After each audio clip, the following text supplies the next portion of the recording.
эме жерин 10.000 квадрат жерди краска кылганбыз да. Грунтовка кылып, 2 сыйра грунтовка кылып, ошол иштерин кылдык. Биз 2 бригада иштеттик ошол убакта. Булар мен кээде сабап кетем, төөлөп кетем деп коркуткан күндөрү болду. Бирок балдардын тебеленген укуктар боюнча иликтөөнү жана ошондой эле бул жерден ичинен жасаган иштерин өздөрүнүн айтуусу менен толук түрдө чагылдырып беребиз. Зыян тарттым десем да болот. Мен өзүмдө машинелерим сатып берген күндөрүм болду. Ушинтип ар бир айнекти жасап, ушундай кылып оңдоп кетишкен экен. Обшивка аласыңар дегенден каркастарын жасап, даярдап биз уже даяр болуп бүтүргөнбүз. Уже каркасын. Данный момент ал объекттин токтогонуна мен азыр точно эмесин айта албайм, бирок аны объекттин токтогонуна где-то бир 6 ай 7 ай болуп калды. Урматтуу биздин каналдын жалпы көрүүчүлөрү, биз азыр сиздер өзүңүздөр көрүп тургандай Бишкек шаарынын Лев Толстой көчөсүндө жайгашкан Бишкек штамптоочу заводунун алдында турабыз. Буюрса сиздер менен чогуу 20 миллиондун 1,5 миллиарддын ичинен атайын куруучулар дейбизби же болбосо бул жакта иштеген жумушчулардын ала албаган айлыгы боюнча, тебеленген укуктар боюнча иликтөөнү жана ошондой эле бул жерден ичинен жасаган иштерин өздөрүнүн айтуусу менен толук түрдө чагылдырып беребиз. Албетте кеттик анда эмесе.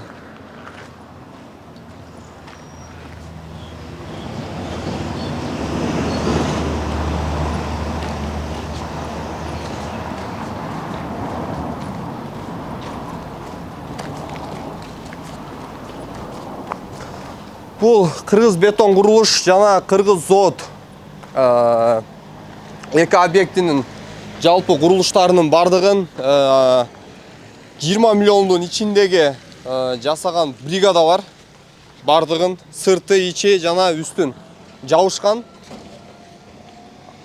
Өзүңүздөр көрүп тургандай. Андан сырткары бул жактын ичинде айнекти жана ошондой эле үстүн дагы жабышкан. Биз сиздерге чагылдырып беребиз. Жүрүңүздөр.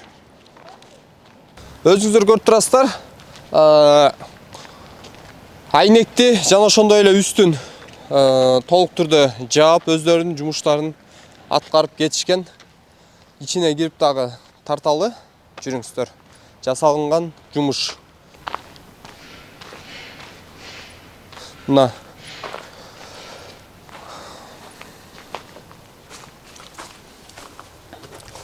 ушинтип ар бир айнекти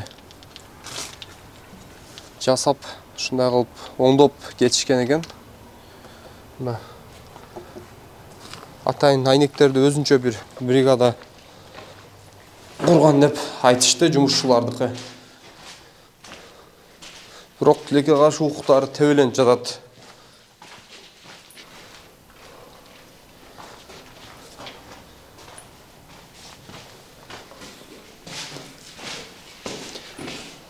Ушундай ал эми сиздер менен чогуу экинчи этажга чыгып,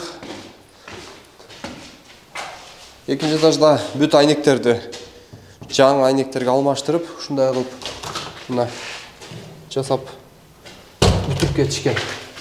Андан сырткары өзүнүн гипсокартон жабыштырылып, мына дубалдары да оңдолуп баштаган экен. Бирок бардыгы бүткөндөн кийин эми ичи кайрадан ремонтко башталганда тилекке каршы ошо айлык акылары берилбегендиктен убактылуу токтоп турат. Мына ушундай. Бул өзүнчө бир блок. Жалпысынан болжол менен 60 айнек бар экен экинчи этажда. Ошолордун бардыгын салып, жасап, булардын өздөрүнүн ордуна келтирип, мына көрүп турасыздар, кумдардан бери төшөлүп, ушундай кылып жасалган экен. Бул 2 этаж здание. Биринчи, экинчи этажын менин балдарым жасаган. Мен өзүм чогуу иштеп, бул жерде демонтажды бир 10 чакты болуп жасаганбыз. Демонтажы бүткөндө бул жерде 4 бала иштеди. Гипсокартон жасады да. Бирок ондой бала биринчи, экинчи этаждын демонтажын жасадык, гипсокартонду бир 4 бала жасады бул жерде. Экинчи этажы бүткөн, биринчи этаждын жартысы жасалганда, жартысы жасалган эмес. Ошол биз 2024 январында келгенбиз. Ошону анан дагы нар жакта экинчи объект бар. Жалпы канча бала иштеди? Жалпы бул жерде 15 бала иштеди. Келип кетип иштешип атты. Крышаны башка балдар жапты. Демонтажды башка балдар. Гипсокартонду башка балдар жасашты. Ошол биздин кылган жумуштарыбыз. Эми сиз буюрса, ошол балдардын эми айлык акысын сиз өзүңүз жаныңыздан берип атасыз да, э? Ооба, ушулга чейин жаныман берип келгем. Азыр деле бир аз эмелерим бар. Бир элек акчаларым. Бирок берет деп канча күттүңүздөр? Берет деп биз жаңы жылдан бери эле күтүп келатабыз. Эми буюрса берип калар деген үмүт бар. Аяк биягы бир эки объекти бир 6 айда иштедик биз. Анан сиздин өзүңүздүн колуңузда канча бригада бар? Негизи бул жерде бир 2-3 бригада иштеди. Крышаны отдельный бир бригада, демонтажды башка бригада. Эмеси гипсокартондур башка балдар жазады. Жүрүңүз андай бир басып көрөлүчү. Басып көргөндө мына ошол экинчи этаж. Ошо менин финансы жагынан проблема болуп токтоп калган да бул жакта. Азыр эми бизде бул жерде иштегенибизде 2022 күздө киргенбиз да, общий. Где-то башында киргенде мен 14 бала менен киргем. Биринчи баштаганда могу жерде 16-чы сек деп коет, ошону жаптык. Андан кийин касса деп коет, кассаны жаптык. 8-чи сек, лаборатория 19, 21, 28ден 28-чи сек деп коет, андан 3 корпус бар. 3, 90-чы сек, 14, в общем где-то 12 сектин үстүн жаптык да биз общий. Анча кээ биринин башка балдары кылды демонтаждарын ичин.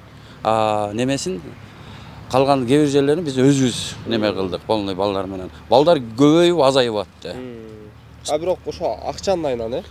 Кээ бири башка жумушта алып кетти. 23-жылы мисалы 5 ай күттүк, бирок толук акчабызды алдык. 23-жылы. Ошондон кийинкиси аванс берип атты. Андан кийин ошо аванс менен келип жашап, акырында могу октябрда токтоп калды. Ошону декабрда вообще жумуш токтоду. Ошондон бери дагы күтүп жүрөбүз, 6 ай болду. Эми бул жерде жалпы ошондо канча объектти бүтүрдүңүздөр үстүн жаап? 12. 12 объекти. Кээ бир объектилердин иштери полный бүттү. Отделкасы менен бүткөн. Сиздер отделканы да жасадыңыздар. Үстүн жаап, отделкасын, мусорларын чыгарып. Демонтаждоо иштеричи бул жакта көрсөтүп бердиңиздер. Кылдык. Демонтаж Канча жумуштарын демонтаж кылдыңыздар? Канча цехте демонтаж кылдыңыздар? Ар бир объекти мисалы 8де кылдык, 16да кылдык, 14де кылдык. Дагы кайсы? Ошондой. Жалпы талабыңыз? Жалпы талабым, биздин талабы ушу акчаны кайтарып бериш керек булар. Зарплатаны алышыбыз керек. Балдардын баары күтүп атат. Ар бир семьясы бар, аркасында 5ден 10 балдары бар. Бардыгы неме болуп атат. Кыйналып атат. Кредиттери бар. Декабрда неме айлык болбой калып, кредит алып бөлүп алганбыз. Балдар менен чогуу ошондой кылып сүйлөшкөнбүз. Январда берет дедик, январ болуп атат, мына уже 6-чы ай бүтүп атат. 6 айдан бери ушу күтүп жүрөбүз. Рахмат. Мен азыр 25-жылбы, 23-жылы август айында келгем бияка жумушка. Анан кечеки тиги Исмаилов Алтынбектер айткандай, мен ошону Алтынбек менен мени кездештиришкен. Исмаилов Алтынбек менен. Ошо кишинин менен көрсөткөн объектилерин бир объекттин кичинекей объект, аны бүтүрүп бердим. 2 этаж здание болчу, мурунку эски парикмахерский. Азыр ал зданияда в данный момент ал жерде Кыргыз темир мык, Кыргыз индустриян Кыргыз темир мык деген дочерний предприятиясынын офиси. Ошол жерде ичин мен бүтүрүп бергем, ичин. Үстүнкү крышасын мына Баялиев Уландын бригадасы жаап берген. Сырткы обшивканы мына Исмат жигиттин ушун балдарынан сыртын ушун балдары обшивка кылып берген. Бул менин биринчи объектим. Экинчи объектим 21-цех өдө жакта. Кече көрдүңүздөр. ошол ичи толо мусор болчу. Фото доказательстволор бар бизде. Башында келгенде кандай акыбал болчу, бүткөндө кандай акыбал. Бүткөндө эмес, ал да бүтпөй калды чындыгында. Ичин полный кырып, тазалап, мусорун чыгарып, тазалап, күйүп кеткен объект болчу. Ошонун баарын тазалап, ичин бүт баарын обработка кылып биз 2 этаж, ар бир этажы пол менен 1200 квадрат. Ошодон 2 этаж, ана подвальный помещениясы да бар. Ошонун баарын тазалап, анан экинчи этажын уже биз утепление кылып, каркастарын темирге обшивкаласыңар дегенден каркастарын жасап, даярдап биз уже даяр болуп бүтүргөнбүз. Ошо каркасын. Данный момент ал объекттин токтогонуна мен азыр точно эмесин айта албайм, бирок аны объекттин токтогонуна где-то бир 6 ай 7 ай болуп калды. Ал объект токтогонуна.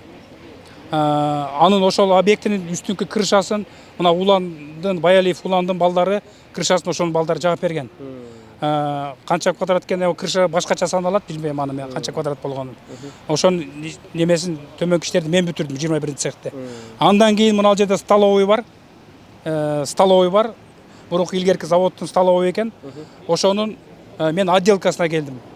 Кафелдерин коюп бердим, дуалдарын шпаклевка кылдырып бердим. Ошол жерде мен ал жерде кышы менен күн суукта ошол жерден ал жерде бир 6 айда иштеп калдым ошол жерде. Бул да бүтпөй калды. Менин кылган ишим ушул балам. Мындай кыскача айтканда, анан чамча майда чүйдө да бир иштерин бүтүрүп жүрдүм.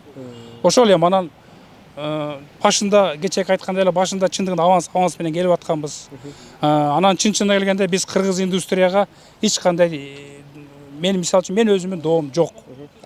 Колосуңузда канча балда иштеди? Меникинде тиги 21 цехте иштеп атканымда, 21 цехте иштеп атканда кол алдында бир 10 бала иштеди. 21 цехте иштеп атканда. Тиги офисти бүтүрүп атканымда 7-8 бала иштедик. Анан мына столовойдо иштеп атканда столовойдо 4 бала эле иштедик. 4 бала иштедик. Анан ошол кала келдик. Анан чындыгында буга чейин ошол Алтынбек Исмаилов менен одалашканбыз. Ошо менен баалашканбыз. Ошо кишинин цейниги менен, ошо кишинин берген эмеси менен иштеп жүрдүк ушул убакытка чейин. Анан ошо аванс берип атканда дагы жашырып берип аткан боюнча фактылар ал туура. Аванс бергенде ар бирибизди ар жака чакырып, ар кычыкка чакырып машинесине отуруп алып берет болчу. Машинесинде таркатып берет болчу тыйында ушинтип. Тиги Исмаилов Алтынбек деген эме. Ал мастер болуп иштейт экен. Корпорация Стройресурс подрядный фирмада ошентип мастер болуп иштеген бала экен. Кечеки видеодон деле көрсөңүздөр керек өзү сүйлөп атканын. Бул чындыгында ошондой колдон алып жүргөнбүз, наличка акча алып жүргөнбүз. Эч кандай ведомостька кол койдурчу эмес эле. Хотя бир-эки жолу мен өзүм лично айткам, бир ведомость создавать этпейсизби, хоть табель. Ошол жерге кол коюп алайлы деп. Жок. Ошон наличка берип жүргөн чындыгында колубузга. Анан баш аяк ошентип калып, ар объекттен толук бербей эле калып жүрүп, төмөндөгүдөй суммалар чогулуп кетти. Assalamu alaikum. Мен Ешанкулов Исмат. Мен бакта стройка менен заниматься кылганмын. 2022-нин кышында келгем, декабрлардын башында, октябрдын ортосунда да. Келгенде эле могу 2023-жылы бүткөн проект, могу касса, могу АТС, анан могу ак үй, тиягы 16 цехтин прихожкаларындагы бүт кафельный, фасадный работаларын мен жасагам. Ичиндеги топчу, немелердин внутренний обделкасын мен жасагам. Анан бу жакта медикердин фасадтарын, могу кыргыз мык деп коет. Ошонун ичиндеги внутренний обделкаларын да мен жасагам. 14-цехтин внутренний обделкасынын 4-3 этажын мен жасагам. Мен бул жерде көп жумуштар жасадым. Менде негизи 60 бала болчу. Кийин анан акчанын тартыштыгынан 30 балага түшүрүп, бул биздин балдардын негизги тамак аш эле бир айга 200 миңден ашып кетчү меникичи. Башында жакшы иш тапканбыз, кичине балдардын санына карап бөлүп, анан жумуш жакшы эле кетип аткан. Анан кийин негедир мындай жумуш артына жүрүп, айлыктар кечирилип, анан балдарды азайтып, бирок 2023-төн баштап менин остатка акчаларым калып кеткен да. 2023-2024 толук иштегем. Анан акырында могу 19-ду фасадын жасап, жарымын жасап. Анан ошол акчаларды ала албай калып кеттик. Биз эми мына шептер камалып кетти да, эми биздин кыргыз индустриянын башчысы, анын замдары, финансистери бүт четтен эле кирип кетти да тиякачы. Андан биздин өзүбүздүн фирманын начальниги Медетов Акмат деген, анын артынан эле Сергей, фамилиясын унутуп атам азыр. Ал да кирип кетип, бuyakta жалгыз Алтынбек калган. Бирок негизи жумушту Алтынбек менен кылчубуз. Жумушту Алтынбектен алчубуз. Акчаны. Жумушту да Алтынбектен алчубуз, Алтынбек байкеден. Андан кийин акчаны дагы Алтынбек байкеден алчубуз. Договорду дагы Алтынбек байке менен основной договорду да ошол менен түзчүбүз. Алган жумуштун договоруну полностью бул деген эми жумуштун бардыгын жүргүзгөн Алтынбек менен жүргүзгөнбүз да. Алтынбек байке биз үчүн шеф эле. Анан Медет Акматов эми фирманын директору болгону менен ал иш жерде биз менен договордо жок. Анан ошон үчүн биз Алтынбек байкеге кайрылып атабыз да. Бирок сиздер менен жолугуп кетип турчубу? Өзү келип. Ооба. Бирок биздин мына жумушка бул аралашчу эмес. Себеби ал негизи фирманын директору акчаны бизге биздин немеге алып келип Алтынбек байкеге берчү да. Ал договорду да билбейт, канча сомдон кылып атканыбызды да. Эми билсе деле биз менен аралашчу эмес жумушубузга. Алтынбек байке менен чечишчүбүз. Анан ошентип карыздап эле анан мына болот, ана болот деп жумуштарды үстөккө посток болуп балдардын асындай мына общий бригадалардын жумушу 20 миллиондой болуп кетти. Булар мен кээде сабап кетем, төөлөп кетем деп коркуткан күндөрү болду. Бирок балдардын ошол айлыгын бере албай калган күндөрү өзүңүздүн дагы жеке чөнтөгүңүздөн берип жаткан учурлар дагы кездешкен деп айттыңыздар да. Конечно да. Мына 24төн мен бияктан чыгып кеткенден башка объекттерден частный жумуштарды жасап, анан тапкан түшкөн акчаларымды мына 30 баланын айлыгынан карыз болуп калбадым беле. Ошолордун мен көптөрүнү өзүм иштеп 2 жылды мына азырга чейин жаап келатам. Бирок азыр деле калды буюрса, аз эле калды да эми. Бирок мен өзүм киреше көргөн жокмун да бул жака келип, только зыян тарттым десем да болот. Мен өзүм машинелеримди сатып берген күндөрүм болду. Ким аркылуу келип калдыңыздар бул жака? Бете Сергей Ступак деген бизде мурда башка фирмада иштеп жүргөндө, ал бизде технадзор прораб болуп жүргөндө, ошонун негизинде келип калганбыз бияка. Бияқта чоң жумуш, мамлекеттик жумуш дегендиктен келип, анан туруктуу жумуш болот, 4-5 жыл жумуш болот дегендиктен биз келгенбиз бияқта. Мамлекет могу эски Союздан калган зданияларды бүт жаңылоо, анан неме чоң проект болчу. Эми сен өзүң деле мына таанышсаң билсең керек. Бете чындыгында чоң жумуштар болчу. Ошо. Эми азыр мына ала албай, мына Алтынбек байке акырында келип эми муну 6 ай күттүк. Мына шептерибиз мына тияка зонага киргенден бери 6 ай күттүк. Эми биз деле жаныбыз ачышып, анан айла жок, аргасыз. Мына урматтуу президентибизге, анан мына УКМКнын жетекчиси Ташиевке аргасыз кайрылуу жасап атабыз эми ушу. Биз деле мына ак мээнетибиз көчөдө калып, монтуп көрүнгөндө жем болуп калып кетпес үчүн. Эми азыр мына ушул мезгилде өлө жакшы иштер болуп атат, мамлекет коррупцияны жоготобуз деп атат. Эми биздин тиякта дагы жакшы немелер болуп атпайбы, жакшы иш-чаралар өтүп атат. Анан арасында бизге окшоп жертва болуп жүргөндөр да толтуруу болуп атат. Ошолордун катарында биз дагы эми ушу үнүбүздү ушул чоңдорго, урматтуу президентке, Ташиев байкеге ушуларга биз жеткизип коелук деген максатта силерди чакырганбыз. Рахмат чоң. Силердин могу камераңар аркылуу тияка үнүбүз жетип, жакшы жакка чечилип кетсе деген ойдобуз да. Ошо. Рахмат чоң байке. Саламат, Жамакеев, саламат. Биз ошо 22 декабрда келгенбиз, 22 жылы. Декабрь айына келгенбиз. 16 цехтин үстүн жапканбыз да. Ал жер баары эле ошо 16 цехте айтып эметип болуш керек. 16 цех деген чоң цех да алчы. Үстү где-то бир 10 000 квадраттай болуп калат. Ошонун 1,5 000 квадратын биз жапканбыз. Кышы менен жаап жаз келгенде ошол эле 16 цехтин ичинде астындагы эме жерин 10 000 квадрат жерди краска кылганбыз да. грунтовка кылып, 2 сыйра грунтовка кылып, ошол иштерин кылдык. Биз 2 бригада иштеттик ошол убакта. Мен жанымда да бир бала бар эле. Ал экөөбүз ошо 2 чогуу бир эме кылып, бир бригада сыяктуу болуп кирип, бирок экөөбүз 2 бригада менен 2 иш алып бардык да. Анан ошол эле убакта ошол 16-цехтин үстүндө кукушка деп коет. Ошо кукушкалардын айнектерин салдык. Ошо айнектер жерге түшүп кетпесин деп, тор тартып, как положено кылып бүтүрдүк да ал жерди.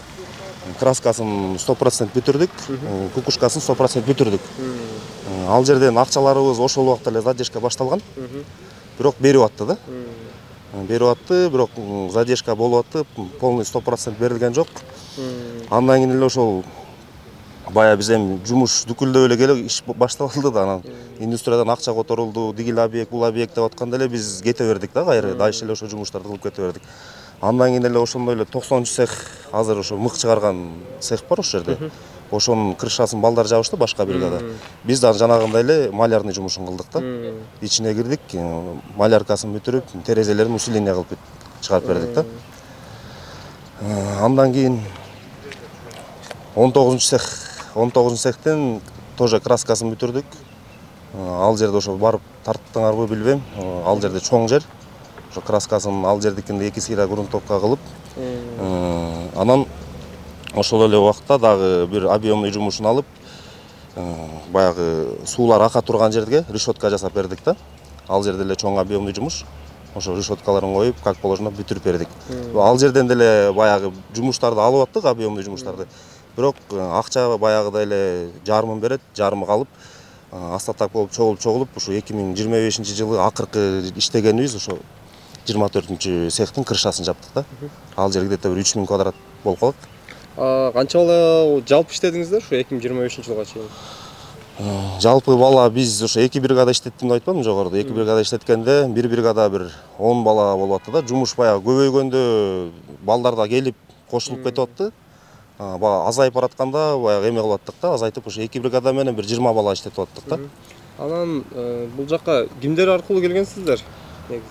Башында ушул жерде крыша бар экен деп эле баягы эмне болуп биз менен тааныш билиш менен эле да, жумуш бар экен деди, биз келдик. Келсек ушу 16-цехтин крышасын көргөзүп, ошондон улам эле калып эле иштеп кете бердик да. Бирок жумуш берип атышты, баягы ушундай жумуш бар деп биз дальше кете бердик да иштеп. Талабыңыз? Талабыбыз ошол, мына акчабызды ала албай турабыз.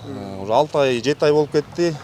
Жогоруда деле айтты болуш керек, анын баарын деле айтылды болуш керек, записка деле түштү болуш керек. Акчабызды ала албай келатабыз. Бизден иштеген балдардын баары ошо жыргагандан иштеген жок да, ошол жумуштаргачы. Баарынын ар кандай проблемалары бар. Ошонун баарын бизге айтышат. Биз кайда барарын билбейбиз, мастерге келебиз. Мастерден да чечим жок, директор кирип кеткен. Ушундай ситуация бар. Мастер Алтынбек деген эми бул жакта жалпы бригаданын башчыларына ошол жашырып акчаны берип аткан деген айтып атасыздар да. Анан сизге да ошондой жашырып берчүбү? Ал жашырып берет дегенин билбейм мен. Ал жагын айта албайм да. Мен өзүмдүн жумушумду так аткарчумун. Мастер менен кирип, ошол мастер өзү кеңеш момундай жумуш бар дечи. Жумушту объем сүйлөшчүбүз, сүйлөшкөндөн кийин аны директор менен согласоваться этчи да. Биз менен чогуу